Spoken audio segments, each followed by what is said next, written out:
अस्सलाम वालेकुम। सबसे पहले मैं ये कहूँगा कि वीडियो को शुरू से आखिर तक ज़रूर देखिएगा। शाम के हालात के बारे में आज हम इस वीडियो में बात करेंगे।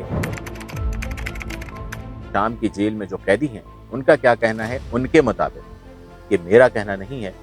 शाम के जो कैदी रिहा हुए हैं वो क्या कहते हैं, उनका क्या मानना है और क्या कहना है। बड़ी शाम की जेल की जो है ना कैदियों की बड़ी दिलखराश और हैरानकुन बातें जो हैं आज हम वो इस वीडियो में शेयर करने जा रहे हैं। ज़रूर देखिएगा और ज़रूर जानिएगा। इस हवाले से हम आपको आगाह करते हैं कि जनाब, नंबर 1 अगर हम बात करें तो रिहाई के बाद कैदियों को मालूम हुआ कि मोबाइल फ़ोन भी दुनिया में कोई चीज़ है, यानी कि मोबाइल फ़ोन भी दुनिया में ईजाद हो चुका है। और इन लोगों की जो कैद की मुद्दत बताई जा रही है वो है जनाब 30 साल। 30 साल से कैद थे। मोबाइल जो है वो लॉन्च हो चुका और ईजाद हो चुका और उन्हें पता ही नहीं था। जब मुजाहिदीन ने जेल का दरवाज़ा खोलकर कैदियों को कहा कि चलो चलो तुम आज़ाद हो, तो कैदियों ने पूछा कि क्या सद्दाम हुसैन ने असद खानदान का खात्मा कर दिया है। उन लोगों को मालूम ही नहीं था कि सद्दाम हुसैन खुद दुनिया में अब नहीं रहे और इन लोगों की भी कैद की मुद्दत तकरीबन 30 साल बताई जा रही है। कुछ कैदी ऐसे थे जो जेल में ही पैदा हुए और उन्होंने सूरज, धूप, दरख्त, घास वगैरह जेल से रिहाई के बाद ही पहली मर्तबा ही देखी उन लोगों ने। तो ये भी एक बात बड़ी जो कि अहम है जो कि सामने आई है।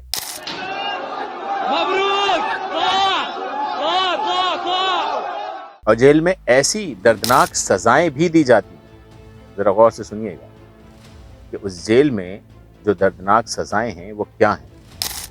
कैदी जो हैं वो मजनून और पागल हो गए। उनको अपना नाम, शहर और इलाका भी याद ही नहीं है, मालूम ही नहीं है। जेल में कई दिनों और हफ्तों तक पानी और खाना नहीं दिया जाता था। बेताब होकर कैदी अपना पेशाब पीने पर मजबूर होते थे। कैदियों के लिए जेल के अंदर नमाज, रोजा और कोई भी इबादत ममनू थी। किसी चीज की इजाजत नहीं थी।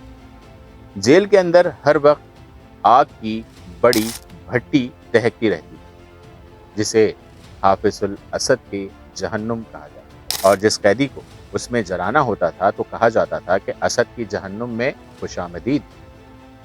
जेल के अंदर ऐसी किलिंग मशीन थी जिसमें लाश को दबाकर खून और हड्डियों को अलग अलग करके गठड़ी में बांधकर गड्ढे में दबा दिया जाता था। कैदियों के दांत तोड़ दिए जाते और करंट के झटके दिए जाते। कैदियों के पैर तोड़कर उनको दौड़ने के लिए कहा जाता था और खाने के लिए मरे हुए चूहे दिए जाते थे।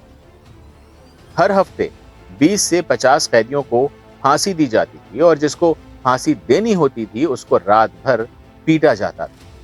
जेल के अंदर नमक की कान बनाकर रखी थी। कैदियों को जख्मी करके नमक पर लिटाया जाता था। एक जो कैदी था वो रिहाई के बाद उसका कहना है कि आज मेरी और मेरे 50 साथियों को फांसी होनी थी। आज उनके फांसी का दिन था, लेकिन अल्लाह ताला ने आज ही मुजाहिदीन को फतह अता फरमाया। बदनाम ज़माना सैदनाया जेल असद खानदान की बनाई हुई ऐसा बोचड़ खाना है कि जिसकी दर्दनाक, अलमनाक और दिलखराश दास्तान सुनकर अमेरिका की ग्वांतानामो बे जेल जन्नत लगती है। वीडियो कैसी लगी अपनी आरा से हमें जरूर आगाह कीजिए।